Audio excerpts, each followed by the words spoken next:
We finally got the message from General Eisenhower. You know, we each were given a copy of the message that night. We embark on a crusade.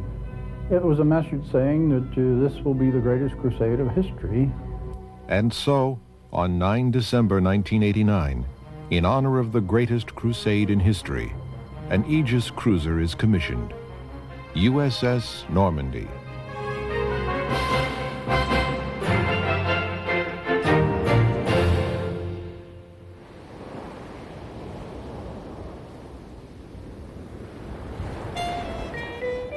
Normandy.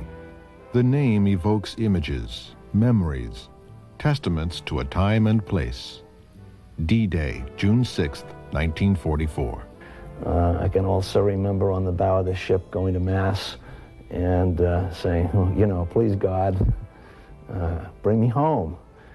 And we got about, I would say, about halfway across the channel when all the engines stopped, and there was lots of signal flashing from the bridges of the various naval vessels. And if you can only imagine this mass armada of literally thousands of ships all sailing in the dark, going across, and then everything stopped. Oh, I had a feeling, yes, that once we got ashore that certainly there was nothing the Axis could do to stop us.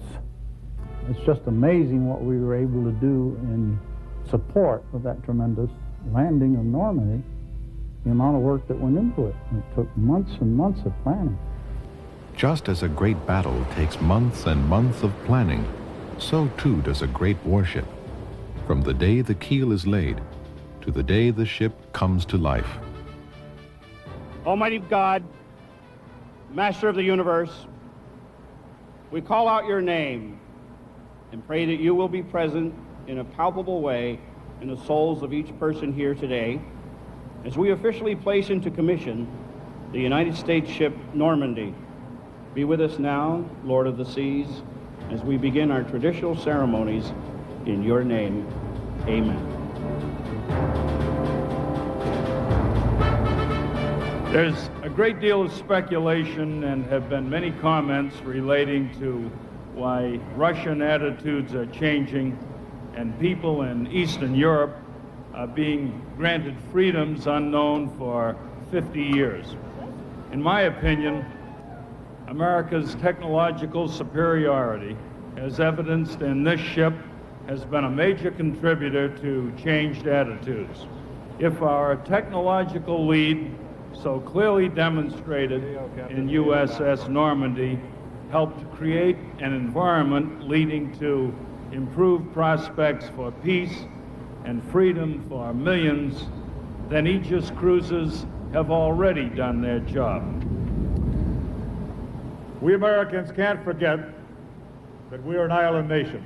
The oceans of the world give us the opportunity to protect our interests through forward deployed ships, but they also provide the access to our shores by the enemy ships. So to the degree that we value the peace that we've been blessed with these last few years, we have to maintain a force that can influence our potential enemies. Further, we must be capable of rapid projection of the measured control power worldwide in defense of U.S. interests. The Normandy is expertly designed and built to fulfill just such requirements. I am absolutely convinced that the dramatic changes that we are witnessing in Eastern Europe are the direct result of the willingness for the past 40 years of the American people and our NATO allies to make extraordinary sacrifices in order to maintain military preparedness. As a result of our steadfastness, we are seeing an incredible transformation of the history in Eastern Europe and a wholesale rejection of communism. In time, we will reap the benefits of what has been sown in Eastern Europe. But while we wait for these events to unfold fully, we must remain strong, united with our allies, and prepared. This magnificent vessel, the Normandy, with its well-trained, splendid crew, is an important element of that preparedness. Godspeed to all involved with this vessel. This is an historic occasion, and one which is most appropriately held here in Newport. home of some of the finest naval facilities anywhere in the world. Rhode Island has a rich maritime heritage, and we're proud of our long association with the United States Navy. We're proud of the men and women who serve here, of the Naval War College, of the Naval Underwater Systems Center, of the surface fleet assigned here, and all the installations that call Newport their home. And I'm sure that the USS Normandy will serve proudly in the tradition of all those who took part in Operation Overlord back in 1944. But the whole thing was we were briefed before we left England by Admiral Moon and his staff. We carried them on board. We were his flagship. And we were briefed that we wasn't sure what we were going to find when we got there. And we were told to expect the unexpected, because actually they wasn't sure whether we could land or not and be driven off. But as it panned out, it worked out all right. My job aboard the ship was just what this picture behind me will depict. I was a lookout on the flying bridge along with the captain and another officer. The water was rough, it was cold, it was windy, and you take, what, 5,000 ships or so? It was kind of congested, and the weather was so bad that I've seen ships as long as 300 feet being thrown up on the beachhead like if it was a toothpick. And we were directly under the USS Nevada's heavy guns, and that just all went over our head. And all the rockets and things that were being fired had to pass over us. We were between those bombarding vessels and the beach. And I wouldn't have missed it for anything. I'm glad I was there, and I'm glad I came from there. Ladies and gentlemen, Vice Admiral Joseph S. Donnell III will now place Normandy in commission. In accordance with the directions of the Chief of Naval Operations to place this ship in commission on the 9th of December, it's my great honor and privilege to commission the USS Normandy CG-60. God bless the captain, and God bless all who will serve in her for years to come.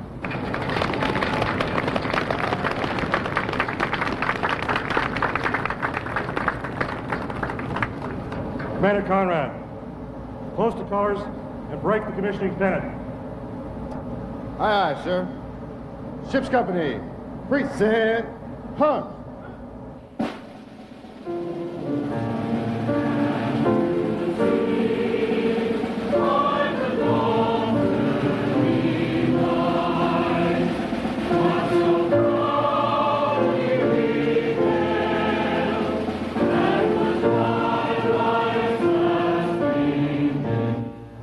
Admiral Wayne E. Meyer, United States Navy, retired, Father of Aegis, will honor this ceremony by presenting the long glass to the first watch.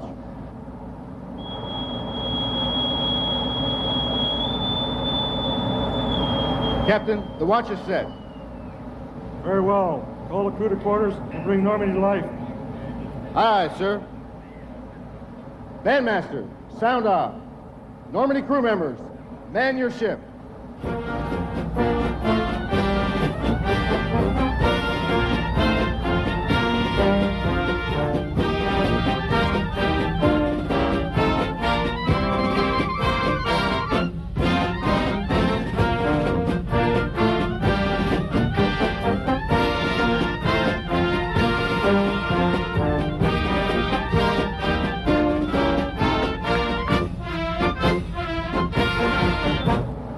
Ladies and gentlemen, the watch is set, the ship is manned, and the crew is at quarters.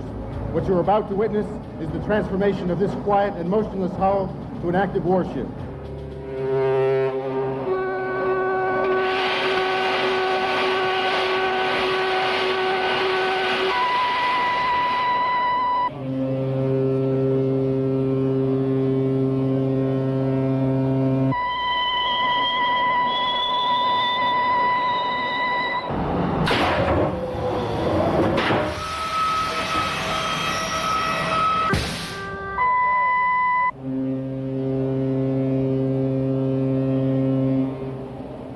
Ship's company, 3 cheers for the men and women who built our ship. Hip, hip, hooray! Hip, hip, hooray! Hip, hip, hooray! Will the guests please remain standing for honors to our principal speaker, the Honorable Pete Wilson, Senator, State of California. Normandy. It has become part of our lexicon. The word signifies more than a place, more even than the massive invasion having such a special place in history. It has come to stand for the ultimate and awesome commitment of its power by an aroused democracy to defeat the forces of tyranny. Today's United States ship Normandy, CG-60, is a ship of such capability and credibility that she and her crew signify an America already aroused, vigilant, and ready to defend freedom and, if need be, to destroy its enemies.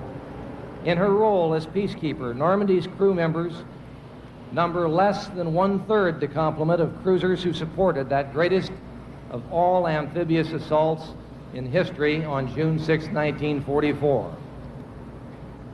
They are but 1/3 of the complement of those older cruisers.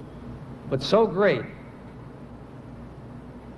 is the ability of Normandy's cruise missiles to reach out and strike targets far over the horizon, both surface and ashore, that they dwarf the range and impact of even a battleship's 16-inch guns. And how much better protected by the remarkable sophistication of Normandy's Aegis command and control system is today's carrier battle group, even against enemy cruise missile attack, than those of World War II. A U.S. Navy warship is a complex and noble thing, not just keel and strake, shaft and gun.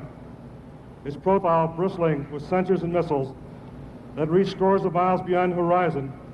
Its firepower, indeed, more impressive and mightier than any cruiser that ever sailed before.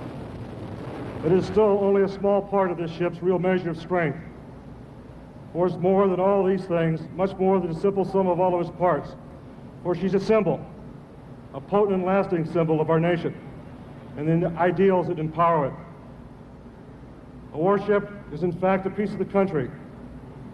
It is our sovereignty, and wherever she takes our flag over the next 3 generations of Americans, it will signal the vitality of our ideals, and most importantly, signal our resolve if those ideals are challenged.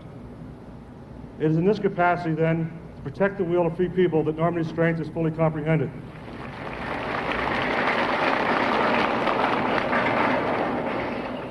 All I want to say is how proud I am to be a part of this ship, and particularly to be a part of the Normandy family. So at this point, since I know everyone sitting out there is probably a lot colder than we are, I just want to say, God bless all those who serve on this ship, and Godspeed them in their mission in the defense of the United States. Thanks a lot. Bye.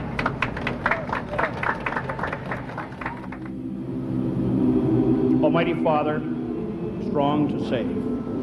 Words of honor and praise have been given by men of valor, men of honor. The United States ship Normandy has been commissioned. Her captain and crew have brought her alive. She and they are ready to serve the cause of freedom at home and across the seas. Ladies and gentlemen, we are honored to have with us today color guards from the multinational forces that actually participated with the D-Day invasion. United States Army 101st Airborne Division, Air Assault Color Guard.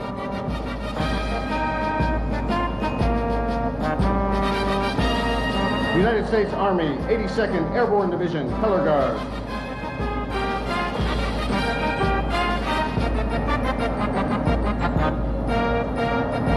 Royal Canadian Color Guard, presented by members of the HMCS Donnacona.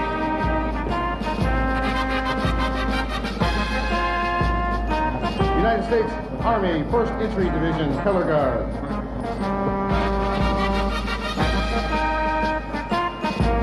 Royal Navy Color Guard, presented by members of the HMS Invincible.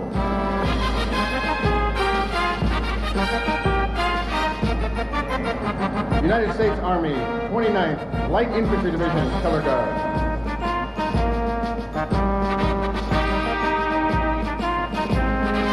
Air Force 2nd Division Color Guard, attended by 101st Fighter Interceptor Wing Air National Guard.